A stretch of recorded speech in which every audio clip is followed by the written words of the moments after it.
Hey, everybody. Welcome to our Wheel of Time chat. What episode are we on now? Is it episode 6 6. already? Yep. Like, how is 6. that? How has that happened? That seems I kind of know, right? 2 left. it's That's really it's fast. crazy. So that's interesting. But as always, thank you for joining us. I am joined by the lovely Christopher Navo. Apologies for not being with you guys on Friday. I had a very busy week. Hello, Chris. Good evening. I had my American citizenship test on Friday, so I was very preoccupied. They are continuing to allow me to live here permanently, so that's the news on my end. But we are going to be talking about episode 6, and I always ask you at the beginning of every episode, what did we rate this episode on a 10 scale? So, Chris, out of 10, what are we feeling for this episode? So, I gotta say, this is probably one of my favorite episodes we've had so far, the Wheel of Time TV I would show. agree. I would agree. Um, I had high hopes for what they were gonna show on this episode, and Yep. I think they did a really good job, and I did give it, an 8. I gave it an 8. I think that's your highest ranking. That's my highest ranking. Yeah, Yeah. Okay. I was really pleasantly happy with this episode. There's still some issues I have Yeah. of things personally that bother me, Sure. but I don't. I think for the main plots that were happening in this episode, they really hit for me really well. I agree. I was at about a 7.5. So, That's high Chris, for you. yeah, and Yeah. that's very high for me. Yes, that is very high for me. So, there's a few things which we've kind of discussed about in previous episodes that trickle into this episode. And yes, we're Yeah. definitely going to get to that, Daniel. I'll be But interesting on Chris, your opinion on the 6, definitely. yeah, Unless that's high for you. yeah. So, I mean, there's a lot of stuff, but so the opening is giving us this explanation of the relationship between a Domani and a Soldan, right? Which Yep. I think is very important because one of the things that we've been discussing is that we feel a lot of the show, even though they're not strictly adhering to the book material, is geared towards an audience that already has a lot of this knowledge. So I was pleased that our episode opens with this general understanding of this new dynamic, new relationship. Mhm. And how, okay, so one of the things, this is just a very small gripe of mine, how we have our yellow Aja, Rima, and then we have our Soldan, Rima. I Right. was like, we couldn't have had a slightly different name. Like, this is a little too close, but that's fine. I liked how she kind of leaned into it, saying it's more of a friendship, like because the Soldan actually do really love their Domani. But one of the things that they didn't really do in the show, which I'm okay with, but in the book, it's more like a pet and Yeah. owner That relationship. that was the point I was going to make here. Just, it was minor gripe. For me, I didn't mind the direction they went with Yeah. this. I do wish there was more of that condescending, Yes. I okay, owe now you you. gotta you gotta Yeah. do this and you gotta do that, kind of how we talk to our dogs and cats, Yes. and all that. I do wish there was, um I do wish there was more of that pet and like that, really, because there is a love. It's kind of it's sick love, but there is Yes. a love for, and especially for somebody as strong as Egwene. And I'm glad she did. Rena did touch on the fact that she appreciates that Egwene is really strong, and Yeah. appreciates that she has so much power. So I'm glad they did touch on that. But I would have liked a little more of that initial, like, Condescension. that condescending pet, Yeah, you I know. agree. Okay, so a general question I have for you, everyone, really is how did you feel about visually the way that they conveyed pain with the camera kind of like pulsating. Did you think that that was a good way to convey Egwene's agony and anguish, or did you find it a little awkward? It's tough to visually point that out, and I Yeah. don't since I don't have an answer to that, I think it came off pretty well. Yeah, I Um, think yeah, Chris is in the same boat. He liked it too. Yeah, I bloodshot and eyes, I thought were a very good touch. I and thought that I'll was very good. yeah, I'll give it credit to the way the actress is really able to just disjoint her hands Oh and my her gosh, yeah, and she was very I mean good just at the manipulating. whole just her whole acting in this. I mean, this was her definitely her shining Yeah. moment here. It's tough that it's a horrible scenes. These scenes are always hard to watch, but Yeah. I think just this whole the whole aspect with the kind of like the shimmering and I felt it, you know, I kind of felt Mhm. it through the screen a little bit. And Yeah. I think that's why this episode was so strong with me because you're feeling that pain and then just the Yeah. way the actress was really contorting her body and you know falling and I mean I'm looking really closely at that costume too, that collar. I'm Yeah. wondering if some of those cuts are real because that does Right. look like some sort of metal and it's really close to her neck Yeah. and it looks like it's like cutting in. So I'm wondering how real some of that stuff could be, but it could be Right. plastic for all I know. But it still looks like it could cut, you know, Mhm. that outfit. So yeah. Yeah, I thought it's a good opening to the episode because one of the worries that a lot of people had was we were kind of going to skip over a lot of this material, and it seems like they're leaning into it, which I'm happy about. But when we leave Egwene, we jump back to Dream World, where I cannot get over this outfit that they have Lanfear in. I just can't. It's so terrible. But everything else about Lanfear in this episode I thought was excellent. I really got like strong Lanfear vibes, and it just felt appropriately Lanfear. Like as I was sitting there watching it, I was sitting there going, "Yes, she would do that. She would say that. She would make that kind of arrangement, whatever." But I couldn't get past that initial outfit in the immediate dream scene. It just Yeah, the headdress is a little weird to me. Yeah, the costuming was my only complaint on this portion. yeah.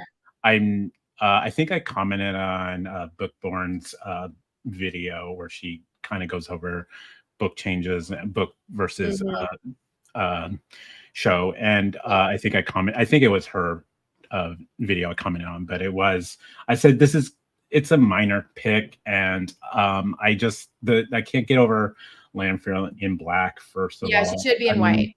white is kind of, I mean, that's kind of like a contribute, attribute to Yeah, Lanfear. it's her thing. And I do kind of really wish they really went full fledged with Yeah. that. It's like pairing with the wolves and Matt with the dagger. It's a part of Lanfear that Yeah. it's a costuming choice, and I get it, Mhm. but but yes, otherwise, total Lanfear. I This actress just hits it really well for me. And Yeah, I think seeing she's her great. in full Lanfear form now out of the Celine, I was Yeah. a little worried. But now that we see her as Lanfear, she's Yeah. really good at conveying a lot with her eyes. You see later on when we see signs of her jealousy when with Mhm. Rand and Egwene. We'll get to that, but I'm watching the actress's eyes, and I think she does it really well. This is a good point. I very much agree because one of my Absolutely. gripes, again, is that we're getting more Rand, but I still feel like Rand is not a central character in the way that he should be. And the show is very much focusing around villains and the girls from the tower. So I'm curious to see how that develops. But yes, I think thus far the villains have been the best aspect of at least this season because there wasn't as much of that going on in the front part of season one. Yeah. Um, but it'll be interesting to kind of see where they go with that. But Lanfear tells Rand in this dream sequence, you gotta leave Moraine. Can't have you hooked up with this Aes Sedai. Aes Sedai are evil. I'm wonderful. I've loved you. But one thing that she says to him, and I appreciated, is she refers to him as Lews Therin. And I was like, there it is. Because I've Yep. been sitting there just waiting. And I say this every episode. I'm like, why are they not calling him Lews Therin? So I was happy that that was reestablished. And we're kind of getting a little bit more background on that dynamic. I'm almost wondering now, because you and I had talked in the lead up to season 2 about the possibility of them having the prologue from Eye of the World be the opening to the last episode of season 2, maybe, or the first episode of season 2 before we knew it was the Dark Council. And I'm wondering now if it's going to be a scene between Lews and Lanfear. That's kind of more where I'm leaning, because I think they're going to have to show at some point that relationship and why she's so invested. That's kind of where I was thinking too. I was thinking it's going to be, if we get a Lews backstory, it's going to be with him and maybe some of the Forsaken, probably Ishamael. Exactly. Ishi, which she refers to him as Ishi in this episode too, which I greatly appreciated. I was like, Lanfear is speaking to me on a very deep and personal level. But exactly. I'm wondering if they're wondering who he is because of the fact that he is introduced at the end of season 1, but it was just in that cold open. But they did make a point of saying, good luck to you, the Dragon Reborn, Lews Therin Telamon, back when it was the Tamerlane seat, not the Amerlin seat. So that was a little season 1 flashback there. But so Rand wakes up in like this frenzy, right? And says to Moraine, I got to peace out again. And this is one of the things about this show that kind of drives me nuts, that like people get back together for what seems like 2 seconds and then they're separating. It was kind of like Elias and Perrin, where I was sitting there going, yay, they're finally together. And now they're apart again. Yeah, it's like everyone gets uncomfortable when they're together. Exactly. I mean, even the girls are uncomfortable with each other. Agreed. And yes, Daniel, I completely agree. We need to develop Rand a little bit more. And I wish they would have done that earlier rather than now, because I feel like now we're starting to get to important implications of why Rand is important. So one of the things I feel like is this season was supposed to be kind of like a mixture of book 2 and 3, right? Yeah. I feel like we have book 3 Rand, but everybody else is still book 2. It's book 2, except Matt. I feel like Matt is also more book 3. Okay. Yeah. I can see we'll get to that in a little bit when we talk more about that. But I feel like, and I feel like that's where the disconnection is, because I feel like Rand has already accepted the Dragon Reborn facade. Yes. He seems very worldly. You know, he's very confident in himself, I feel like, already. And do you think he's confident in himself? Because I don't get that. I really kind of do. I feel like he holds himself really like up and forward. He's very confrontational with Lanfear. I think, to me, I would think he would still be like absolutely terrified that, you know, this is one of the Forsaken, regardless of how pretty she is. You know, so I like I said, I feel like that, to me, this is my problem, is there's a disconnect. I feel like we have book 3 Rand, but we have book 2 everybody else. Right. And I agree. Yeah, I agree. They're really not consistent with him. So it does make it a little bit difficult. But I will say, in terms of Rand being aggressive, I feel that's consistent, because he was super aggressive with Moraine in season 1, which I thought was highly unnecessary. Just how aggressive he was.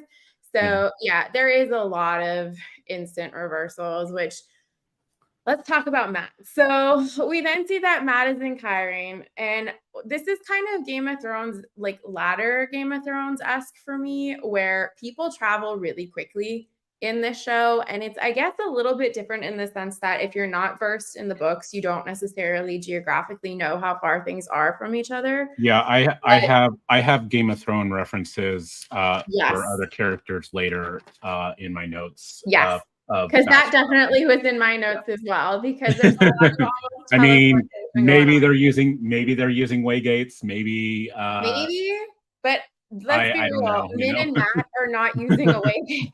So Right, right. No, yeah, absolutely. Yeah, because yeah. they don't know how to open one, but the other group very well could have later. So Yeah. that's true. But I like that we have this mini reunion between Matt and Rand, but it does leave a lot to question because of the fact, yeah, it is fairly close to Yeah, I Tarvalin, was gonna say at least it's somewhat close. I think it right? is the next closest major city But in to the first book, Tarvin. it feels like everything takes forever. And that was just my vibe while reading The Eye of the World. I kept thinking, okay, we've been on this journey for a while. And I think that was the point, was to emphasize that it is a long journey. And Yeah. I things just mean, feel like they travel quickly in this right, world. like that White Bridge to Camelin was like Yes, forever. exactly. It took But forever. it makes sense. See, that to me made sense though, a little No, bit. few things are like season 8, Daniel. Few things are. But that's fine. So, okay. We then jump back to Falm, where we have Nynaeve and Elaine, and we have Rima. So I think this is hysterical when they tell Rima that Leandrin is a Black Aja, and there's that very dramatic pause of, that means there's Black Aja. Like, Aja, yeah. people talked about this possibility for thousands of years. I don't know why this is Yeah, as it's just shocking. yeah, I think it was just a and I wrote down I think maybe the show is taking a different direction that nobody knows, nobody thinks about it. Yeah, Whereas in the books it was like they knew it existed, they didn't want to talk about it, they didn't want right. to acknowledge its existence, but it existed. And so it wasn't what would be a shock is who is a Black Aja more than Sure. so for the actual existence of the Black Aja. Right. Yeah. That's true. That's a good point. Um, But okay. So the scene between Leandrin and Lanfear, uh, one of the things that I find interesting in this scene is because I think this is a contradiction. Because Lanfear says to Leandrin, and I quote, "You cannot take back your oaths to the dark," which we know that there is an eventual dark friend who we've already met who basically reneges her deal and is the reason that a lot of people get that, like, saved and stuff. And that's Varen. So I thought that was an interesting word choice that they went with, because that seems a little contradictory. But yeah, I I don't mean, know. yeah, I was okay with this scene. I just don't under I guess it was one of those scenes I just don't understand why it existed. I don't feel like Lanfear, first of all, would not really she doesn't really associate herself with the Aes Sedai. I don't think too much. I don't think she Probably had not. she from my remembering to the books, I don't think she was really a she thinks of them as like just like little acolytes or little, Well, she doesn't you like know, them. We can tell yeah, she quickly from doesn't that like she them. didn't. And Yeah. to have like interactions with them and all that, I so it was to me it was a little bit of an unnecessary. And then of course she puts her son out of misery kind of Mhm. thing. Um she talks about being, she kind of threatens Leandrin here being Yeah. flayed alive and then we get a little bit of Leandrin's backstory about being beaten and being Mhm. like raped essentially, or before all that. So kind of giving Leandrin a little more of that tragic story to Yes, deeper. they're trying to make her sympathetic, for sure. So, and this has been a long time coming, but I was talking to friends about who've never read the books, who are only watching the show, and I wanted their takes on certain characters, Yes. and they think they are almost like feel like 100% certain that Leandrin is a redeemable character.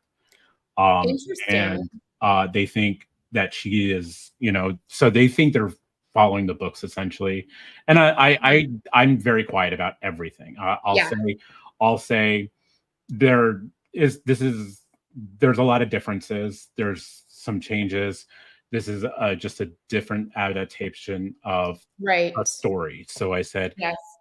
just keep that in mind, that what you see is not always what you would read if you read the books. Right. And that's all I say. But I don't tell them, no, they're wrong, that Yeah. Marine Fear is not, she's not a redeemable character in the books. She's, pretty bad the whole time. In fact, Right.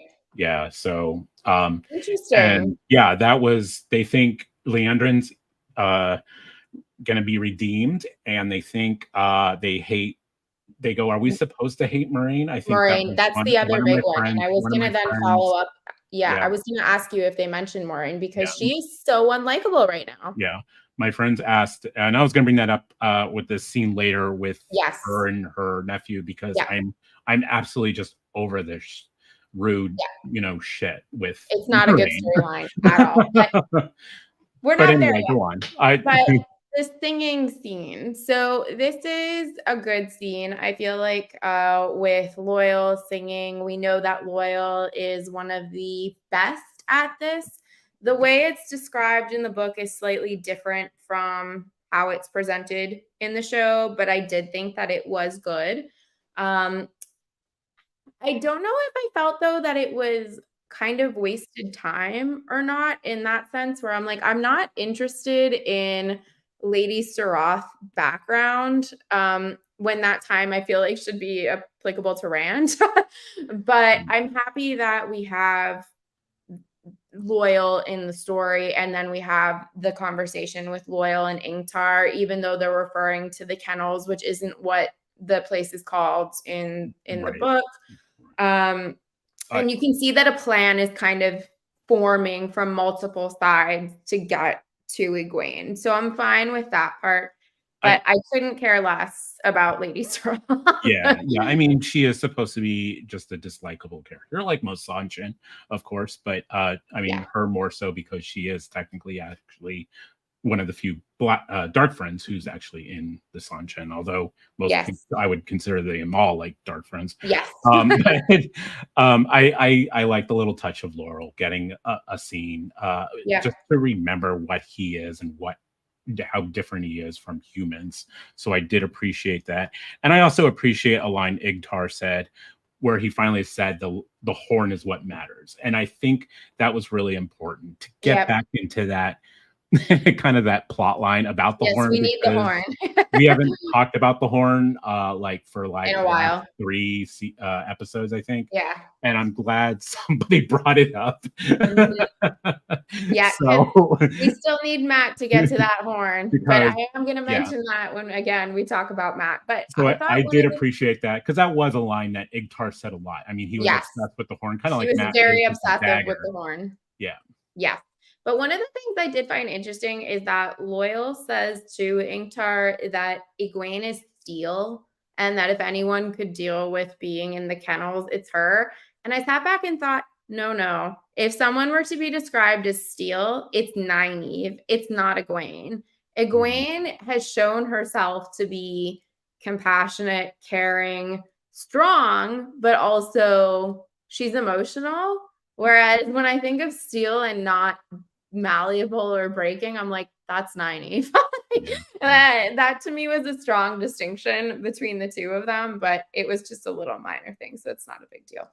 But we go back to seeing the Domane trying to become a Domane, and one of the most important lines that I felt was uttered in this episode is when the Soldan says to Egwene, you grow up a person to realize you are only a Domane. And that's starting to kind of emphasize that idea that, no, you're less than human. You're not human. You're subhuman. And I thought that was good. So I was happy with that. But I will say, I generally, and I've been very open about this, I think the casting for this show has been very, very good. And I've been really happy with 99% of the acting on this show. I have not been happy with Perrin. and I do not like the girl that plays Rima. Okay.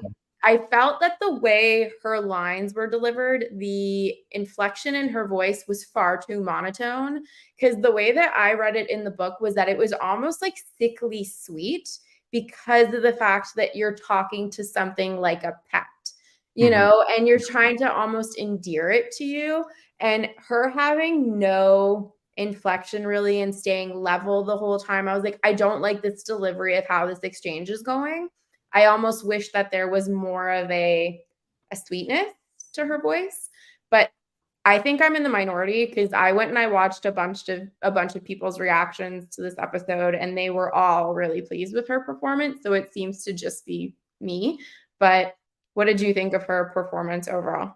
I actually thought she did all right. I thought she was Yeah. okay. I can see your point though on the robotic delivery of the lines.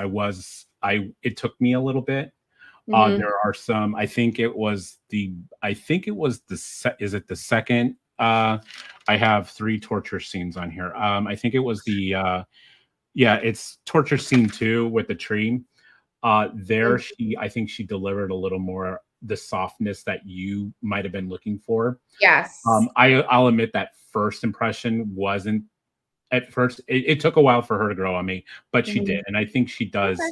I think she did play that okay, but I do see a little bit of that robot that you mentioned as well too. So, there's far better casting throughout the show, but I don't feel like she's bad. Okay, fair enough. I will say it once per episode. The music, once again, super weird. It takes me out of the episode. So I wish that they would just either not have music or have different music personally. Okay, we arrive at Lan. So Lan and Maureen's storyline collectively and independently for me has been hands down the worst of this season. But one thing that I do find interesting, and I wish that they would have elaborated on, is they mentioned that they are at a temple of the Forsaken. So that I wish is something that we would have maybe got a little bit more background on rather than just saying it's a temple to the Forsaken and then literally nothing else. Because I feel like for your audience who still maybe aren't super well versed in the Forsaken, this is a good opportunity to explain them, understand why there's a temple to the Forsaken. Like, I think that would be interesting to know. And the question is, why are we camping there? Right? Like, why are we camping here? So yeah, I mean, this scene was my big X for me. I don't understand it. I don't. I would think Alana and the Warders. I mean, we've seen scene after scene after scene with these guys, even in the show. I think they would have so much trust in Lan. Why they think he's a dark friend, I don't understand. Exactly. I mean, they're all acting shady to him. They're all acting like, I mean, it's just like a 180. Other Aes Sedai are allowed to have secrets, and they should know that Moraine, especially being a blue, would have her own thing that doesn't have to be shady. So why is it any of Alana and the Warders' business of what's going on? Right. I just didn't like this scene. I didn't like the 180 of the Warders and Alana on Lan here, because up until then they've been chummy. You know, they should know, they act like they know Lan really well. And then now it's like, you know, what is this? So it was an unnecessary scene to me, the whole thing. The staying in a Forsaken temple, the shadiness of the dialogue here, and the untrust suddenly for Lan. And surprisingly, I don't see Lan being the one to tell them straight out that Rand was the Dragon Reborn. It doesn't. Yeah, I thought that was a little weird. It doesn't seem like a Lan thing to do. Even honestly, even TV show Lan. I don't. None of this has felt like a Lan thing to do or see. So I agree, but we learn finally from this scene where the Amyrlin is, and we find out that she's been in Caemlyn for some reason. But that's fine. So I finally finally was like, I wrote finally in my notes. It was That's like, what I wrote. no. I have it underlined. It's like, thank God, Suwon. We've mentioned Suwon finally. So that's part one. It's not the We first then finally I have underlined either. right. So we then go back to dream world-ish with Lanfear and Rand, but we see at first that Ishmael shows up in Rand's dreams. So I was wondering, did you think that that was legitimately Ishmael showing up in Rand's dream, or do you think that that was Lanfear putting the image of him in his dream and then showing him like, this is what I do for you, I get rid of him? Because That's a good little theory there, maybe. yeah, because I feel like that would be classic Lanfear. Yeah, that would be To be classic like, Lanfear I'm doing this because for you. I love that, and I do think it is stated that Lanfear really essentially owns the dream The world. dream world, yeah, He exactly. is the most powerful. Forsaken, I think, even over Mogahedan in the dream world. Mhm. I could see her almost doing that, and it never really dawned on me that that could be a trick. So that's a good eye. I now think that There you go. because you're right. It is the Yes, Lanford thing to do to say, yeah, see, I can do these things for you. exactly. And then Just she offers him this gift to choose one person that he could see. So, couple of things with that choice, right? I can see why in the show they would establish that he's going to choose Egwene, right? That to me makes sense. Pulling myself back from it though, based on the fact that Rand has accepted that he is the dragon reborn and needs a teacher, my brain immediately went to he's going to ask to see Luz Theron because I was oh, like, that would make the most sense. Or he wants to see Tam. I was like, why would you Tam not was gonna see be Tam? Tam was gonna be my Tam was I was like, oh, we're gonna get to see Tam. We might get that little bit of backstory about him and the journey, you know, way back in the first episode. Yes. And that I really thought it was gonna be Tam. I honestly thought it was gonna be Tam. I thought it I didn't of the three, Egwene was my third choice. I was like, third choice. Egwene was second for me. I didn't even think of Luz at all.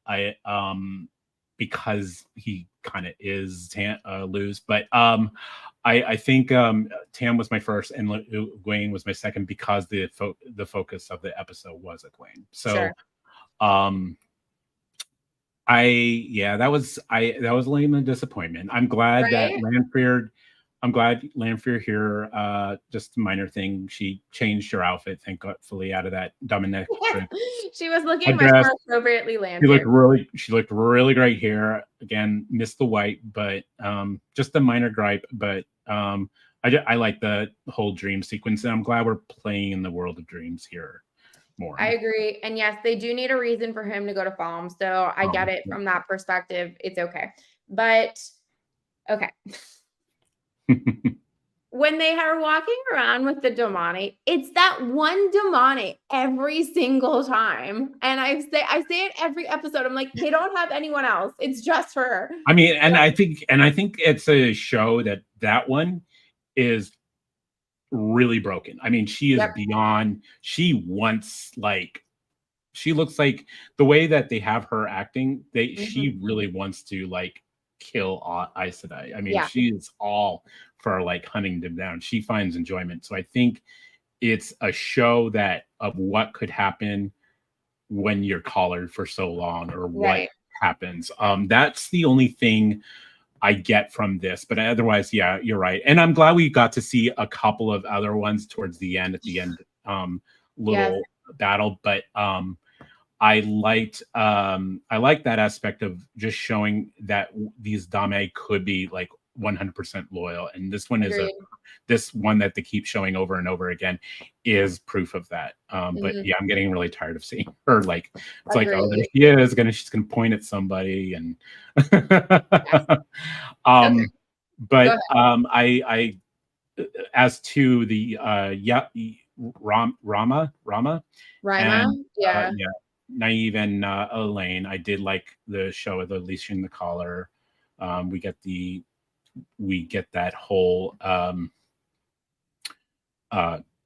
we find out about her sisters. I guess a green, gray, and blue in this case.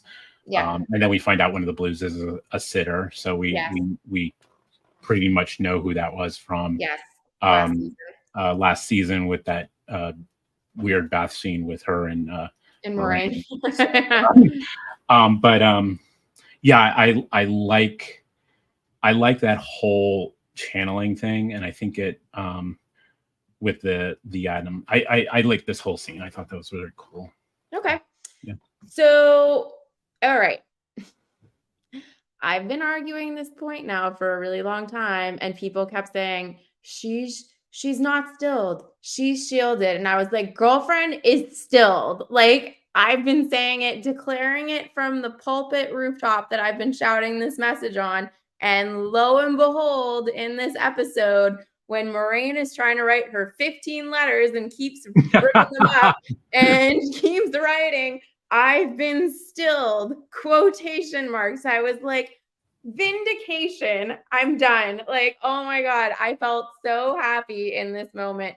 And it was fine. But we see now that she's trying to reconnect with Suan. She is stilled. She's disconnected from the source. And she's also the worst. Like, Moraine is just the worst. Moraine is wrong about everything, but she is correct in that she's been stilled. That's all I'm going to say. Girlfriend is stilled, but it's possible maybe that she's been shielded, but I'm still going with stilled. So I do not like Moraine in this show. I don't know why they felt that they wanted to go this way with this character. She is so highly unlikable. I don't get it. I just don't get it. Like, yeah. I think, and I think I showed you an article where you and the actress is kind of mad that of the direction they're taking Moraine. I think, yeah, I have a big X here. This goes back to asking, my friends who've never read books but are watching the show, and they absolutely do not like Moraine. And they don't like Matt either. That's not good. no. And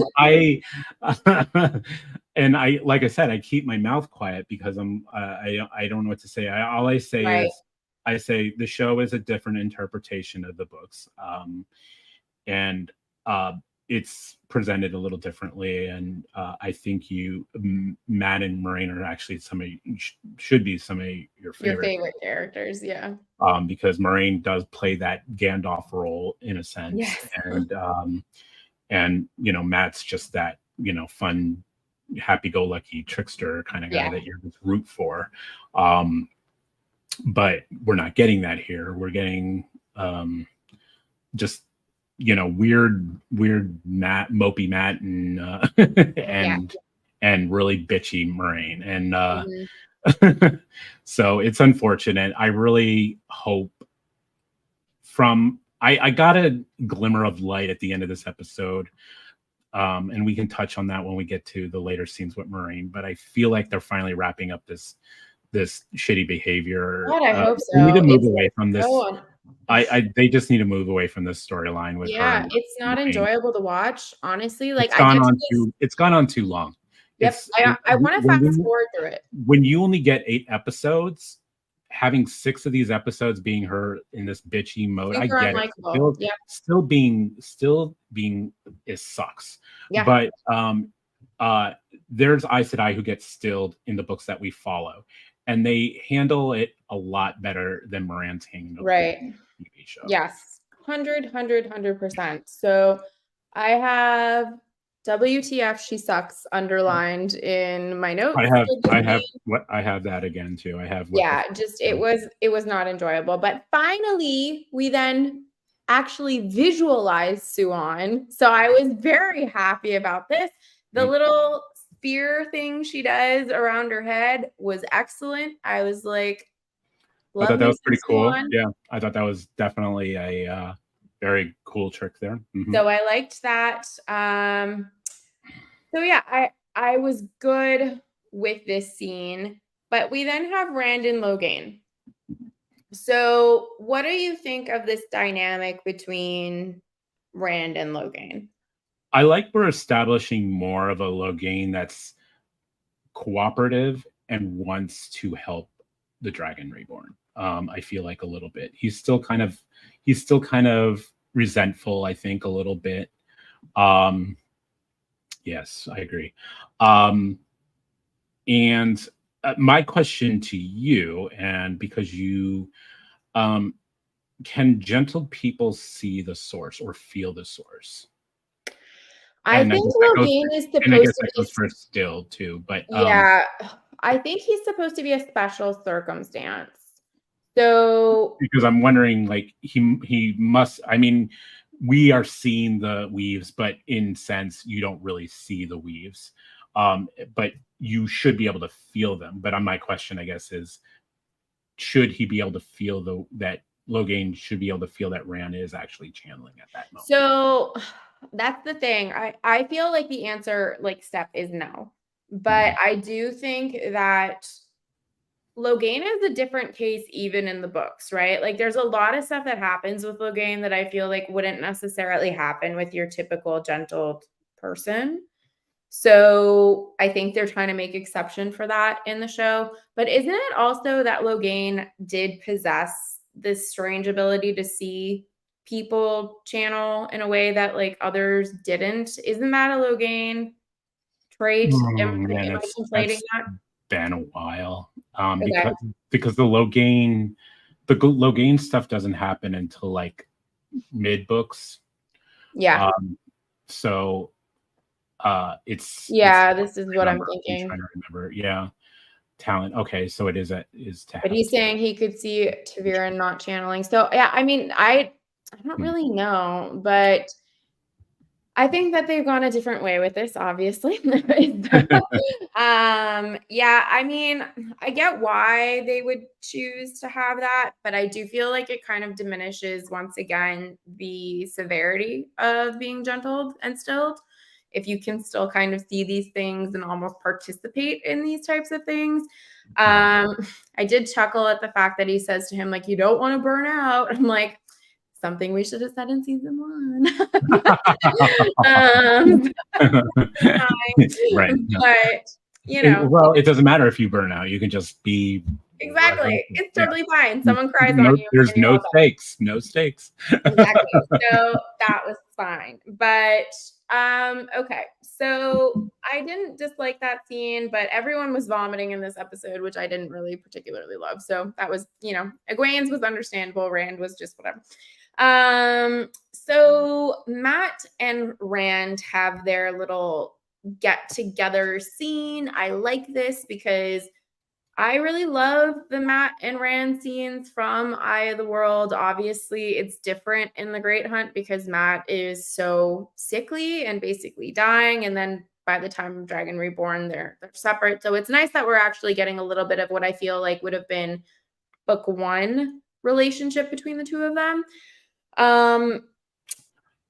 But Matt looked like he hadn't slept in like 2 months, which I thought was a little bit weird. I'm like, why does he look so exhausted?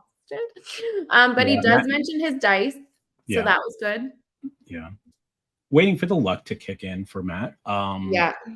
I maybe they're just not gonna play that scenario since Matt and again, comes to a point where I think what we need for this show is a Matt centric episode. We need 100%. Yes.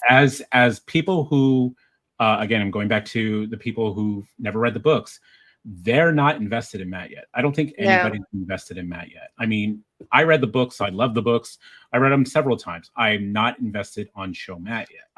There's nothing to be invested in here Yeah. yet.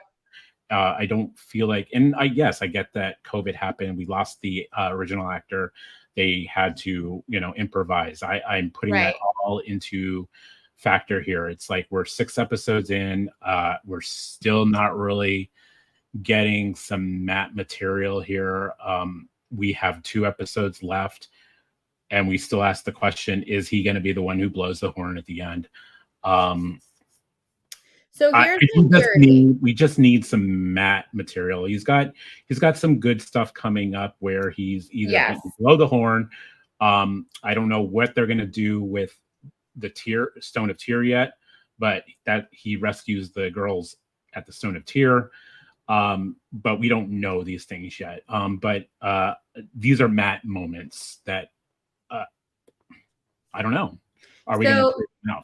two things. To address the youth step first, Matt really starts to have plot in the latter half of The Dragon Reborn, so book 3. And a lot of that kind of stuff is appropriate when the sense that it builds his character because he goes to help the girls despite the fact that the girls are treating him terribly. He wouldn't have done what he did in the show where he saw Egwene crying in the tower and left. Like that's quintessentially not Matt, where we see that kind of in the first 3 books. In terms of our Taviran characters, yes, he probably does have the least amount of material because of the fact that he's basically useless in book 2 because he's just being dragged along so he doesn't die. But in regards to what you were saying, Chris, my hope at this point is that Matt is going to follow Rand. He is going to be watching from a distance to make sure that Rand is okay. That's And my hope too. yes, and then I will. One thing I gave them credit for, though, in this that I hated in the books actually, mhm, was Matt was insufferable during book 2. So I will yes, say that he was obnoxious in book 2. yeah, He was very standoffish on Rand being treated as a lord, and he was trying to yes, pull Tyrion and Matt was a away, lowly and human. that was bothering me. And I'm glad they just said Matt was just like, Supportive. I gotta, Here. yeah, he's like Dragon Reborn, kind of thing. He Yeah, is like, I love that. I I love did that too. they were just like nip that in the bud. They Yeah. didn't play it out the long argument. And he was just like, I gotta, but he still kind of said, I need to keep you grounded, kind of thing, so you don't become an arrogant prick, kind of thing. Yes, And I that was Matt to me, and I I agree. did appreciate those lines. And see, if we got a little more of that, people, the mainstream audiences watching this would love Matt more, I I think. agree 100%. And this is one of the things that you and I have discussed in terms of things that I have felt that the show has done better than the books. And it is establishing positive relationships between the original people from Emmonsfield. So I agree. I liked this dynamic between the two of them. I was happy about it. Obviously, we then have to factor in the conversation that he has with Min. Obviously, none of this happens in the book because this isn't where Min is in the story. Min is actually supposed to be in Falm with the girls. She's captured by the With Shan. Yeah, she's with Egwene. Yeah, she's Yeah. just not a Damani. So they've really altered Min's storyline, which in some ways I'm okay with, but it definitely has shaken things up. So my hope is that basically next episode it's a cold open of Matt following Rand. Like that's really my hope. And I then I think they left you to think that he again abandoned his friend, but I think in this yes. case he is going to continue, and that will be a great Matt moment that I've been wanting. I've been wanting these Matt moments that are just Yeah. not happening for me. Well, it Um, also would tie back to earlier in the season, right? Where Leandrin says to Matt, "You abandoned your friends, you would abandon them again," type thing. So I think this is going to be playing in his mind as an opportunity to prove her wrong, and he's going to follow Rand because it has to be Matt. Like, it has to be Matt with the horn. It cannot be anybody else. If it right. is, there will be lots and lots and lots of rage from a lot of people. So. Right. Yeah. How did you feel about the Matt and Min, like when Matt, finds out that Min kind of betrayed him? How did you feel about that scene? The way the actor portrayed that Matt moment. So I thought two things. I thought I love Donald Flynn. Yep. Yeah. Um, I think he's doing a really excellent job with his portrayal of Matt. I think his delivery is really good. I think he's a great actor, all in all. I almost felt like he came to the conclusion too quickly. Book Matt is smart, but he's not super quick-witted kind of thing. Like he has to mull over things. He's not like Perrin, where Perrin takes like a really long time to sit and mull, decipher. But he was kind of like, oh, you set me up. This is what happened. This is it. And it kind of fell into place really quickly. But I did appreciate that he felt heartbroken over it because it felt like it was a friendship for him. So I appreciated that aspect of it. What did you think of the scene? No, I agree. I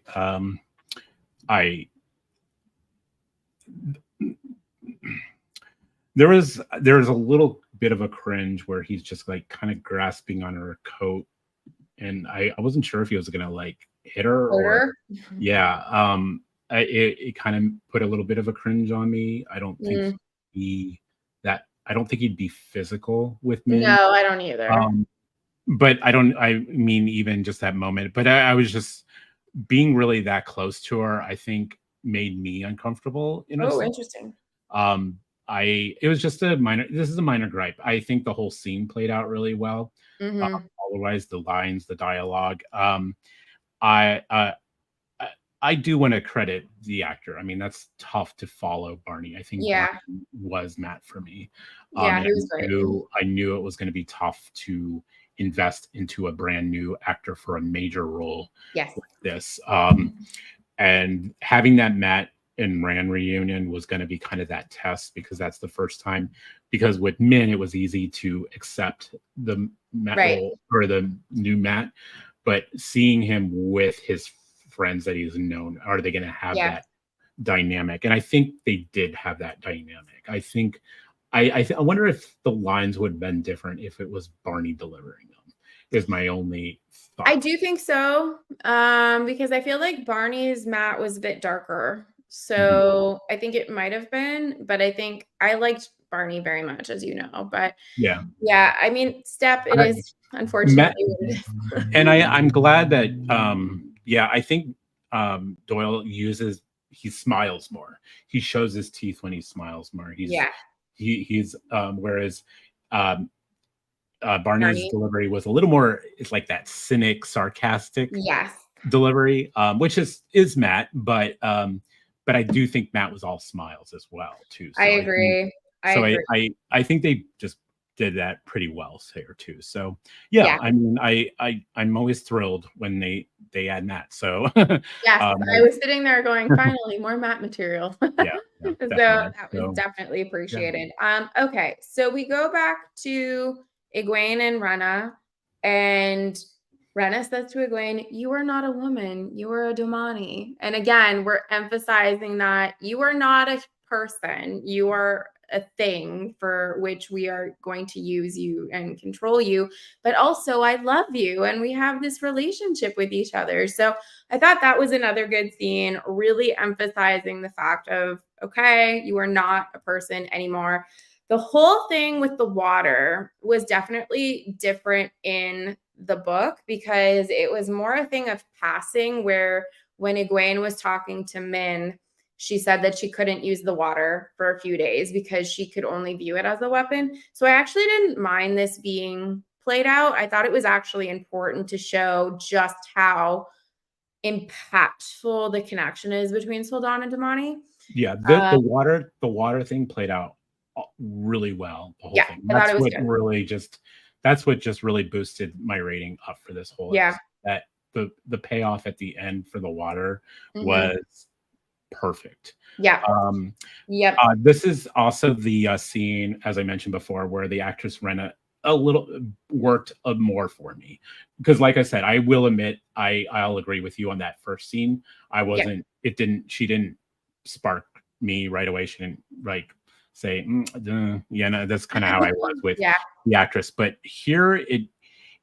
I hear it worked a little bit for me because they had that moment with the tree.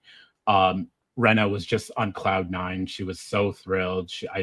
I was waiting for her to like pat her on the head, pat it down on the head or something pet-like. And she felt, you see it a little more happiness in Rena here. And then when Egwene tries to do the water, it doesn't work, and Rena, you can see Rena's actually hurt. She is surprisingly, you Yeah. see the hurt on her face that she still wants to hurt, or Yeah. Gwen still wants to hurt her. Yeah. And I think that's really well. She just doesn't understand, because the way these people grow up in their society, they're, that we consider that evil, but they don't Yeah. think they're doing bad. They think they're just, helping people. Yeah. They think they're doing the right thing.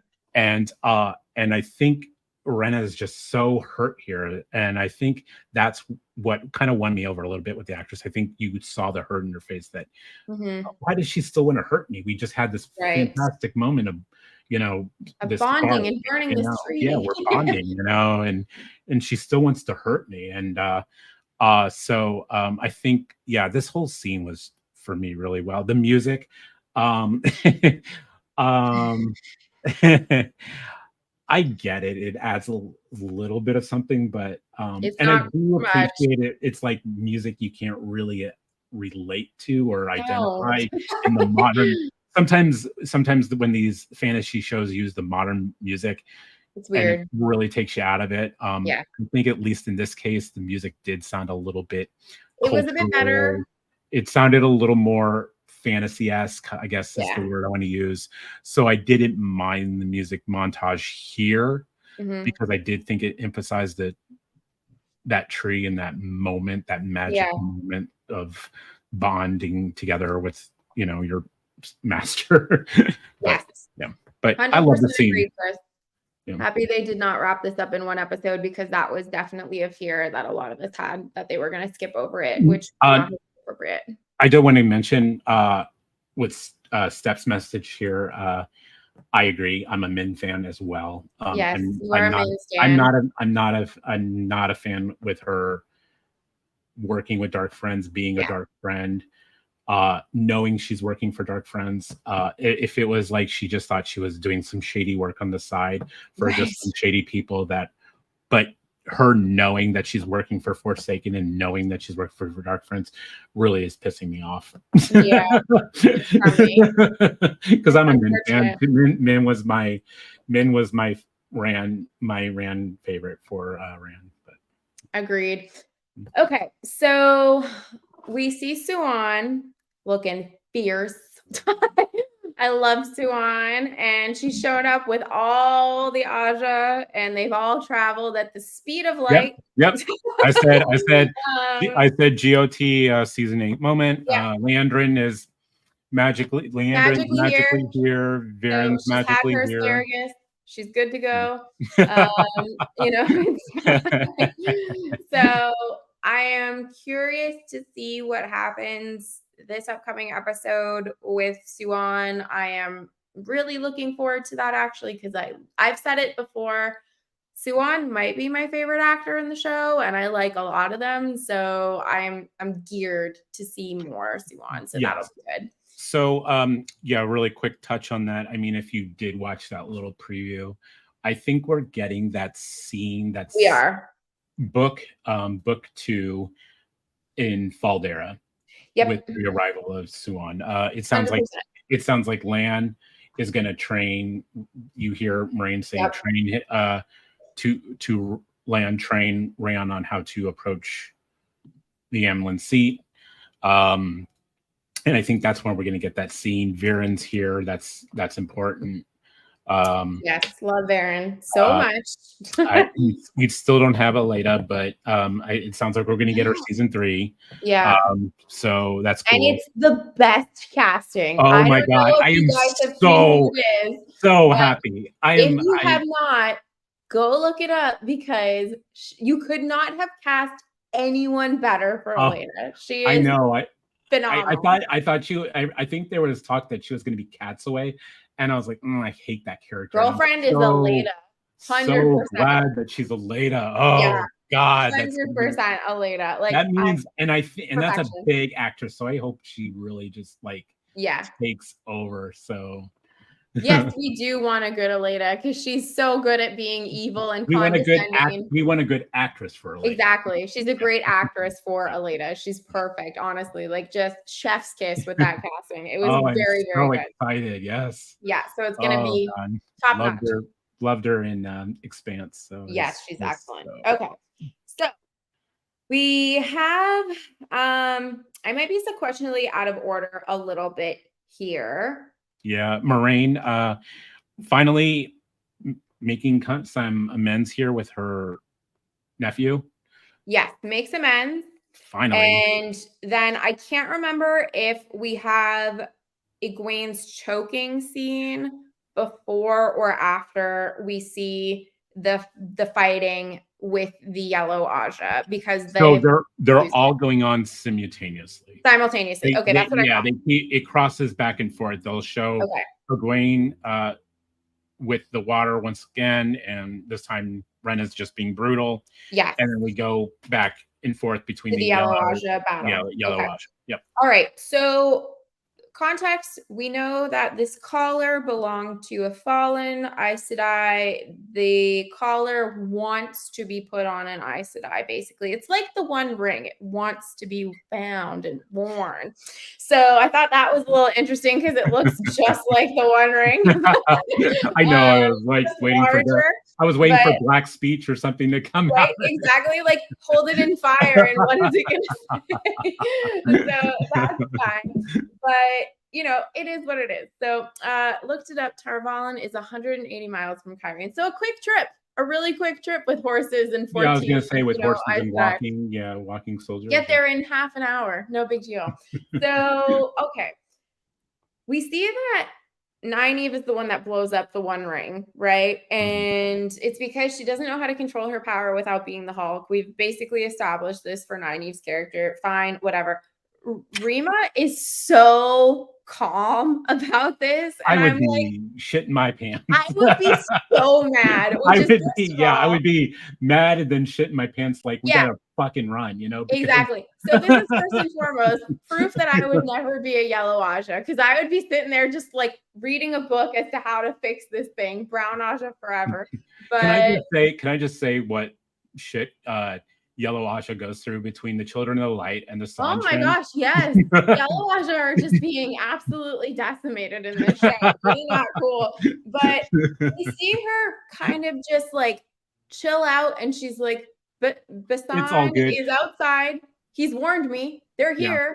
You know? So this I get it. She's trying to keep that Aes Sedai calm. But at the same time, after that last bit we got with her about her knowing what these people do. Yep. I mean, they killed 2 of her sisters. They captured the 3rd. It was a little, I was like, girl, I'd be like freaking out. I'd be out of there. Yeah. Out. Yeah. Exactly. I would have used the teleporting skills that they have at Cairhien, and it would have been poof.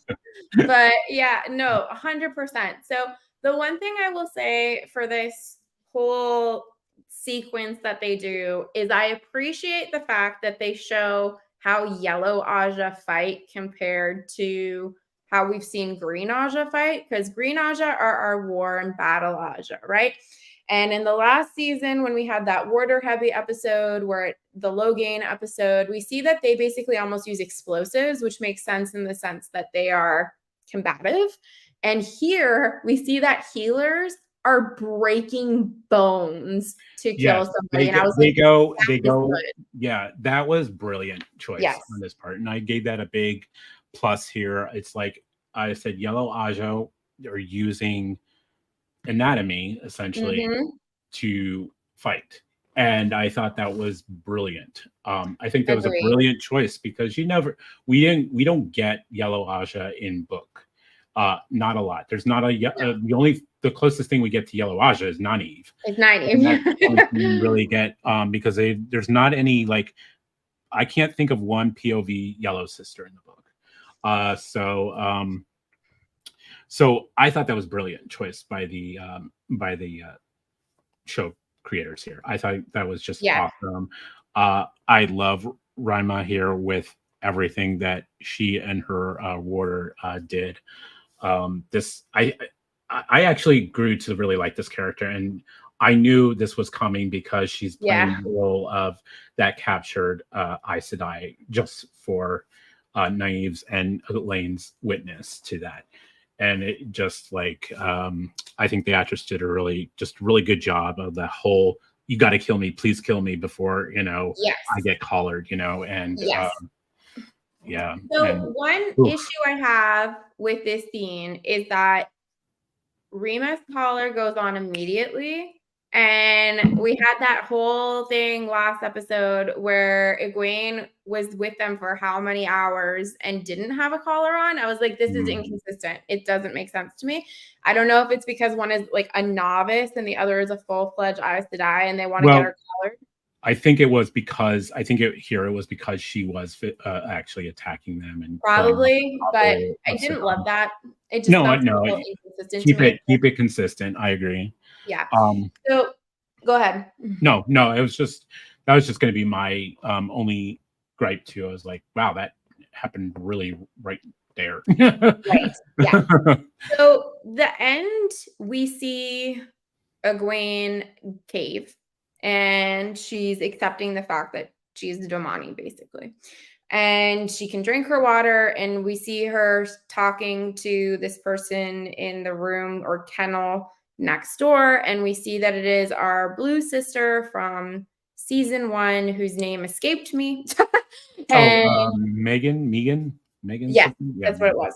And she says she broke a lot sooner than Egwene, which I could believe based on someone who was in a very high position of authority being degraded so much and being put in that position. I could see this obviously is not something that happens in the books. These two do not have this interaction here. There is a very broken Aes Sedai that has been collared in the book, but it's not this one. Right. But I think that from what my memory, there is 2 Aes Sedai.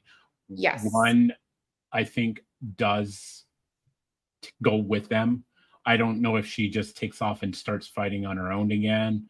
Yeah. But then there's the broken one who I think actually screams and gives them up or something, like gives away their location or something. Yeah, so there are 2, and one of them is Rima. So it's kind of that dynamic, but I can't remember. I think that Egwene and Megan have a relationship later, or there is a relationship with her and like a sitting Aja later, and that's probably what they're trying to bring forward a little bit earlier in the series. But it's one of those things, and this is kind of a problem for me in all. I know who you're talking about. Her name starts with an A, and she's the only other one who knows how to work the dream world. Yes, exactly. But it's not Megan or it's just a really important. But her name starts with an A and something like that. I can't remember. Nyla or something like that. I think her name is. It might be that. Where was I going with this? Okay, yeah. So one of the things that I'm finding in this show, and in a lot of fantasy in general, but in particular this show, because we've had a lot of fake outs, I still, even though there were many moments in this episode that felt intense and severe, I was never, I mean, obviously because I also know, so that's a bit of it, but I wasn't worried for any of the main character type things. And like, I'm not worried for Megan going forward. I'm like, I think she's going to be freed. I'm more concerned for Rima. But, like I look at a lot of fantasy too. Like I'm in Mistborn Era 2 right now. And I'm like, even after Uno, I still don't feel like there's a lot of permanency with this show. And in fantasy, a lot of the time now, when a character dies, I'm like, oh, but they'll bring them back, or they're not really dead. Yeah. No, I get that point. Yeah. So I'm hoping that there are consequences that are seen from this interaction, especially there needs to be in episode 8. But I am curious to see what avenue they're going to take to get us there. Yeah. But yeah, that's basically our episode. So what's your hopes? I don't know, we talked briefly about hopes for next episode, but what do you got? Okay. So I think there's 2 things. I feel like part of why this episode was really good for me is that Perrin wasn't part of it. And I was going to ask you, and I forgot where when we talked about it. I think I was going to ask you. I said, "How did you feel about Perrin being totally absent from this episode?" I was okay with it because every time we see Perrin, I'm not getting what we need from Perrin. For me personally, having him now be separated from Elias, it just frustrates me because I feel like Perrin desperately needs not a tutor, but someone that can advise him.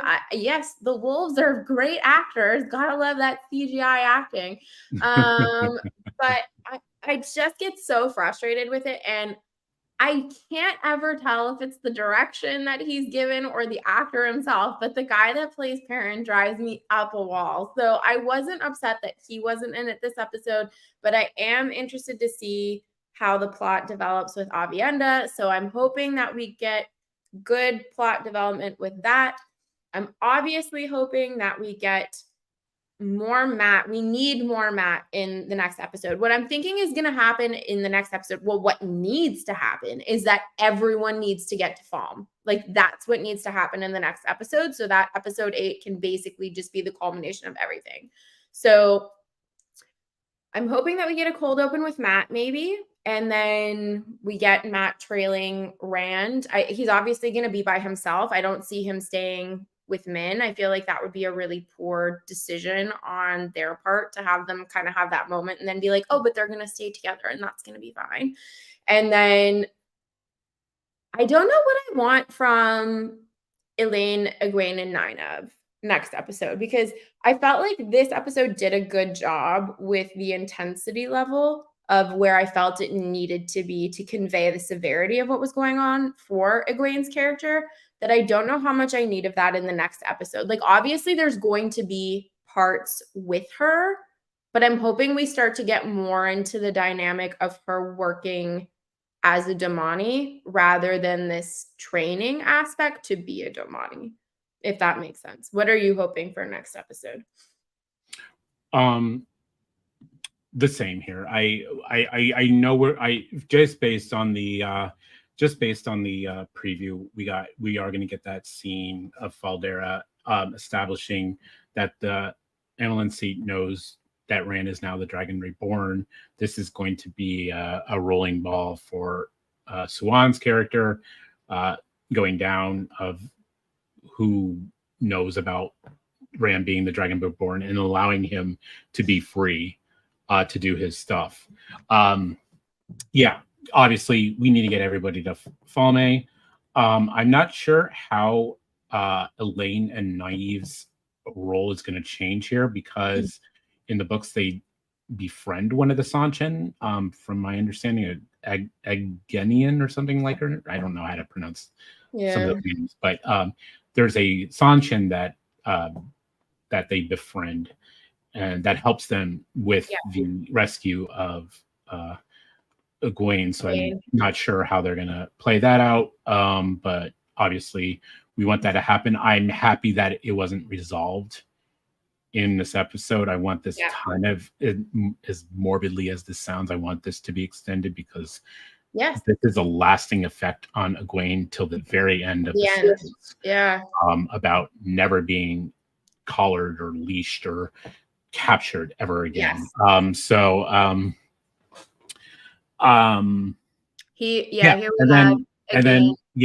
you. I don't know if she has. That was her name. I imagine she's omitted. Honestly, I don't think she can be included because it probably should have happened by now. Maybe they'll meet a Sanchin that's going to help them in the long run. I have a feeling they're going to convert that to maybe Laurel and Ingtar, and they're going to meat up with them at some point. Probably going to be where the rescue happens. So that's kind of my thought on that. I want obviously more Matt. We got to figure out how Perrin is going to connect with Rand and Matt, because I do feel like you're right that Matt is going to follow Rand. You're led to believe that again he stayed behind, but I don't think he's going to be in Kareen anymore. I think that's going to finally wrap up because I want to get out of Kareen. I almost wonder. We're gonna have to do some fast traveling.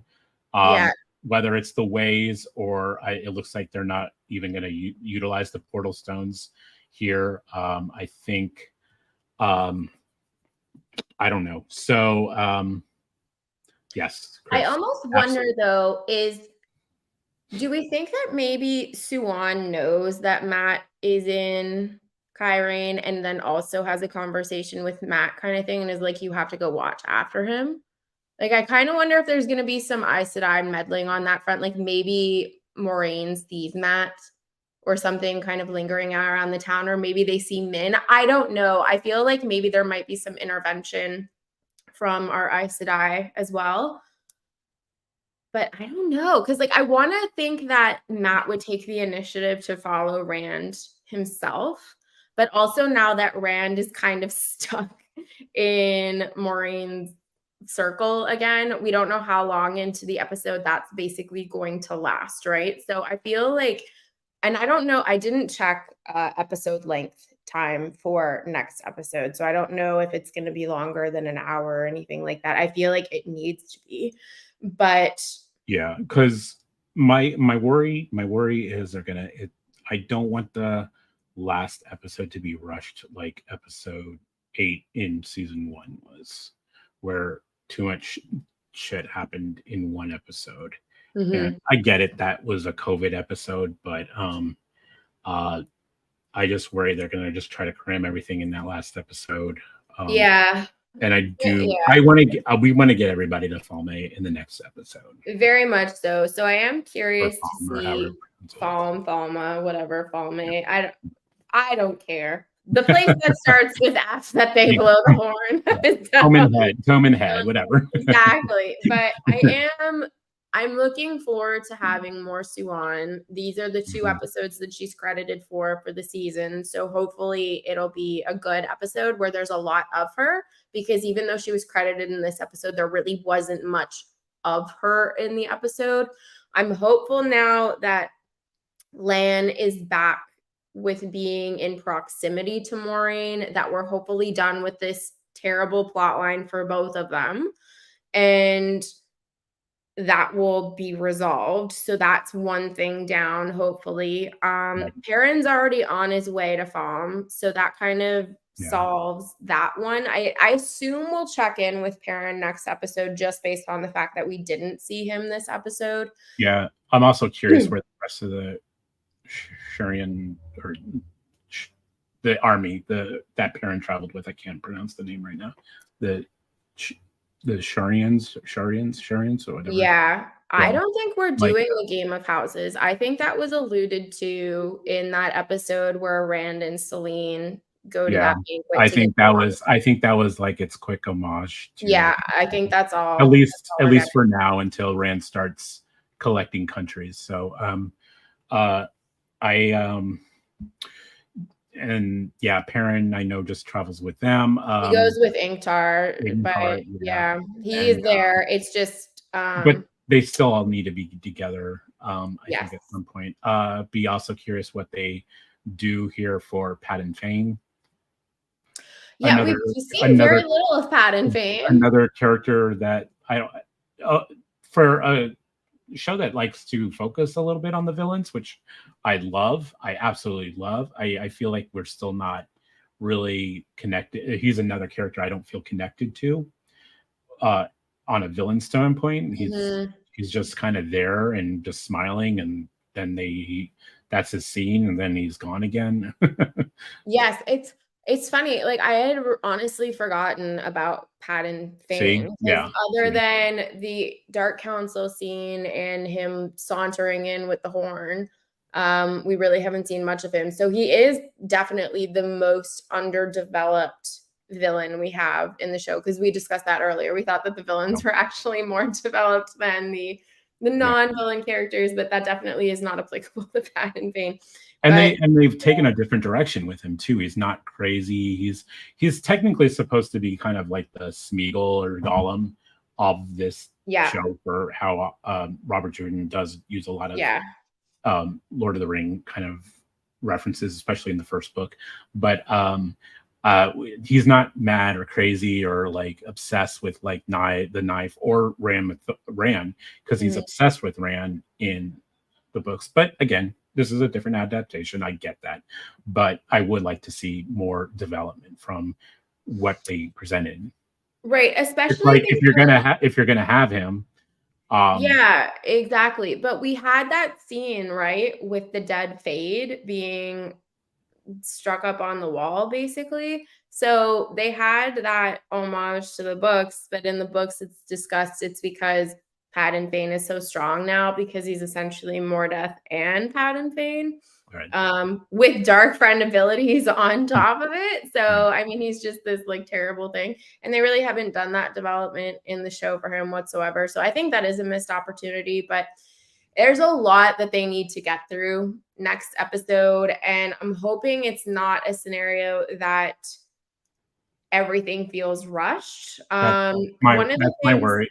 That's my worry. I'm a worry they're gonna just push everything in that last yeah. episode, and everything's gonna just kind of be half-assed. And So I actually hope she's not rescued in episode 7 because me she either. shouldn't be rescued until episode 8, in my opinion, because that's kind of happening while the Battle of Falm is taking place, and that's, in my opinion, going to be episode 8. Yeah, So I agree. As much as we love to rescue Egwene, I think it needs to hold off until the last episode as well.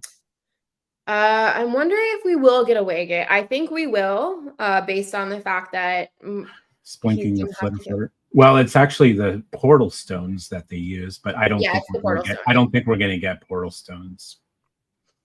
I think if anything, it'll probably be a Waygate. And But yeah. yeah, no. And I am hopeful though that one of the things that Game of Thrones did really well in the first couple of yes, seasons, and people, I'm not going to name names because there are a few people that like to come into our comment section and reiterate the same thing at me all the time and say, how do you expect them to adapt a show that has so many POV characters and do it in a better way? And I'm like, Game of Thrones did this really successfully in the first few seasons because they didn't show every character in every episode and they were given more time, which is why I feel like this episode was such a success because we weren't also cramming in Perrin plotline. So it's one of those things for me that if in next episode we still don't see Perrin, I'm not upset about that because we already know Perrin's on his way to Falm. What we he's do pretty need to close too. see, Yeah.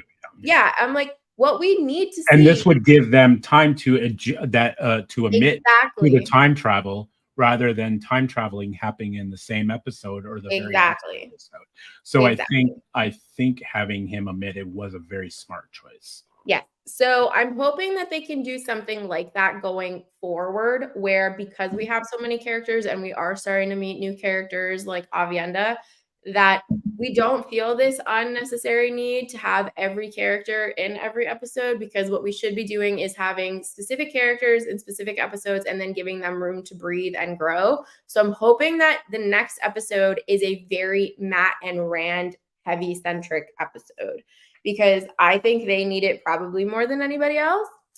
It would be 80% Rand. Exactly, because Rand's the main character. But yeah, the books do this as well. Exactly. They were focused on characters for the most part, and the plot is adjacent to the characters. And that's kind of what we've been lacking a little bit more of in the show. I agree. It'll be fun to see more Avienda, but I hope that this kind of builds into what I'm saying that when we do get Avienda, I hope we get more developed Avienda rather than just a 2-minute snippet because we need to jump to 16 characters in the same way. I will be curious what they do with Avienda in this scenario because she's not here in state yet. You know, I Yeah. wonder how they're gonna work her in with the battle on Falme. If she's gonna travel with them, maybe Mhm. she's gonna go because I think when they run into the Maidens of the Sphere, you know, it's just a run in and then they go off and do their own thing. So I'm wondering if she's Yeah. gonna eventually say, well, maybe we'll meet again, Perrin, and do her own thing, you know, and not even participate Yeah. because Well, she doesn't really have any investment in the Battle of Falme, and I don't think but his water is hers. So, that's true. her water She is does have his. codependent, so Yes. So, um, I mean, they have kind of linked the two of them now. So I do think that that's going to be yeah, we'll slightly see. Yeah, different. Yeah, I mean, I miss Gull too. I was saying bummer. I miss I miss that brotherhood of Perrin and Gull. Yeah, it was a fun relationship. But I get it. They need they're establishing a little more of that, you know, our love interests. And I had a friend go, so I had a friend say, so is Avienda like Perrin's new girl, and then Min is Matt's, and you know, so No, Perrin's girl is the worst in the series by a lot. really, I don't know. I think Aiel? Oh my god, she's the worst. I, the one thing I liked about Fael was she is literally the only main female character that does not channel Yeah, in this I like book. that too. I just wish she wasn't And so annoying. I was like, it was getting to the point where everyone was able to channel. Yeah. And I mean, yeah, Min can't channel, but she has a magic of her own. Right. So, but I was just like, thankfully, finally a female that's just a regular female character that, you know, doesn't have Aes Sedai powers or anything like that. But yeah, we'll see. Yeah. Yeah, Fayu. I Well, get the disdain. There was many chapters where I was just like, oh my god, get on with it, and they were Fael chapters, so I get it. Yeah, that's fair. That's fair, yeah, guys. exactly, right here. Yeah.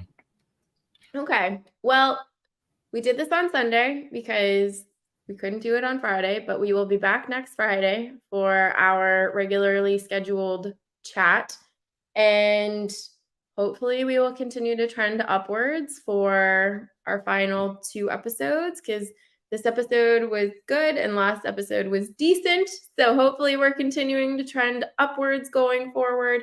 Thank you all for joining us. As always, in the comments, we appreciate you. If you are watching us on a rewatch, let us know what you thought of the episode. A character called Fail, exactly. And Chris, yes, I'm hoping we end our season with male-centric focus, ran with the battle with Balsamol in the clouds and Matt blowing the horn.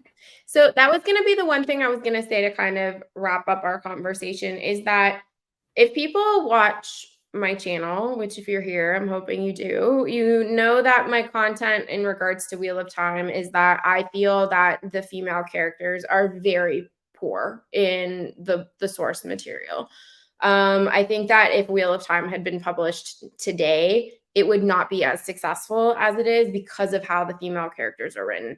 That being said, I still don't like the fact that the show has become predominantly female-centric, because I feel that they have overcorrected from the books. There definitely needed to be some corrections that were made, and we've seen that in terms of relationships and things of that nature, that they are capable of correcting them in a way that isn't overbearing.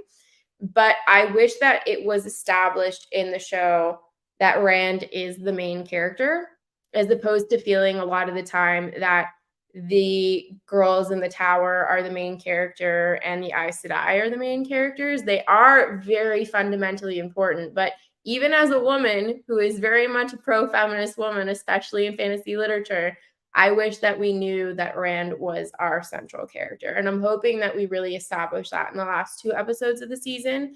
And going forward, there can be more of a balance, like there is supposed to be with the one power. There's 2 sides of the source. So I'm hoping that we get 2 sides of the characters being equally focused on, but we understand the value and importance of our male focus and central characters as well. Yep. I'm for it. Absolutely. Yes. Well, thank you all. We appreciate you. I hope you will join us next Friday. We will be at 8:00 Eastern time next Friday.